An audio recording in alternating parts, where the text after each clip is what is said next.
Hey skiers, it's Bob with SkiEssentials.com. Welcome to our 2025 ski test. Got a Head Oblivion 102 for you today.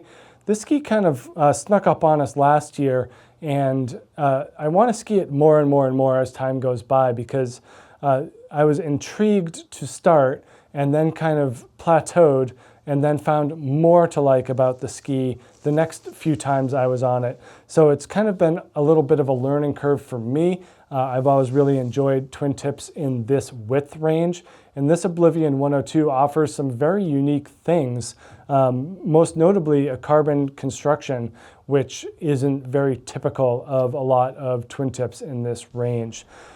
So unchanged except for graphics for 2025, we're still built with a lightweight wood core, and then we get carbon stringers throughout.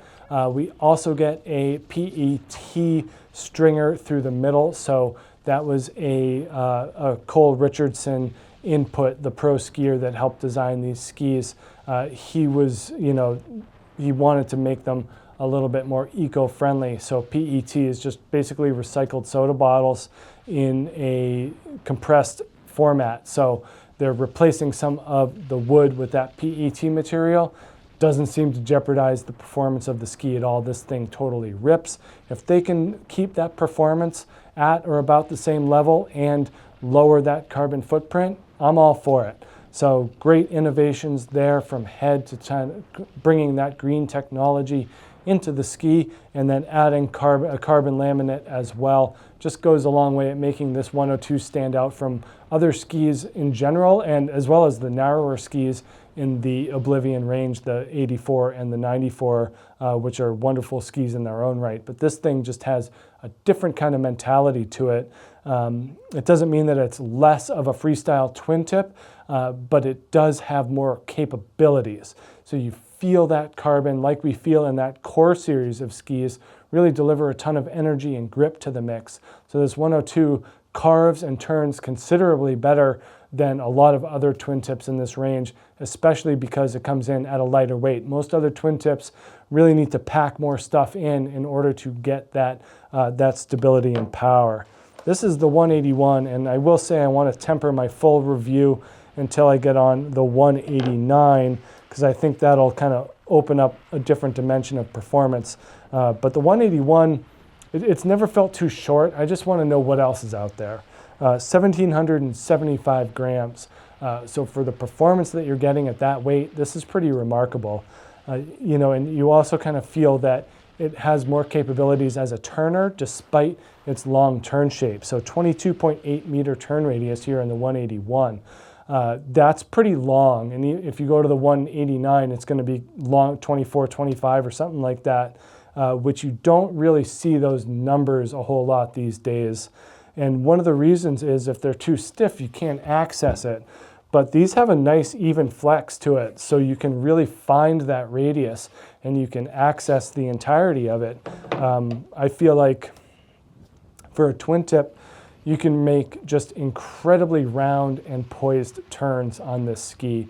And the caveat is that the snow should be a little bit softer, but because of the carbon, it actually holds an edge really well on firmer snow in addition.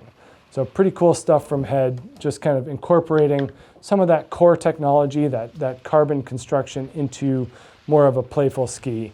So some camber underfoot, not a ton. We do get a variety of mount points, ski center, true center here, and then a -5 for all mountain. So the more you're in the park or the more playful you're going to be, clearly the more towards that center. You will lose some of that directional performance by going forward of that all mountain line, but that is a choice that everyone has to make on their own.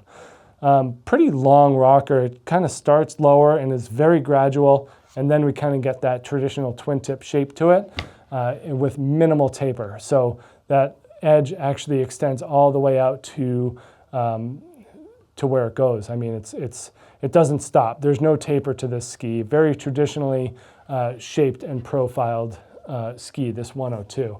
And same thing with the tail. So what you're getting there is a longer effective edge. With that 22.8 meter turn radius and that long effective edge, they just feel smooth.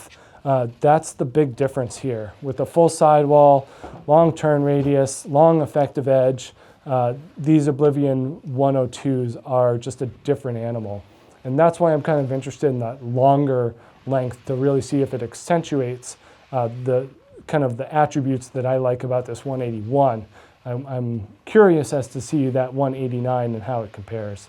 But anywhere from park and pipe to groomers and bumps and trees, this is a great option for an all-mountain freeride ski with a twin tip. You can view the twin tip as necessary or as a bonus depending on how much time you spend in the park. I think they're real handy in the trees, especially around here in Vermont where they're pretty tight and you got to back out of tight spots from time to time. So to me, that's more of a benefit for, for tree skiing than it is for any type of backwards skiing or landing or takeoffs. But definitely check out this head Oblivion 102 here at skiessentials.com, and we'll see you out there on the hill. Bye.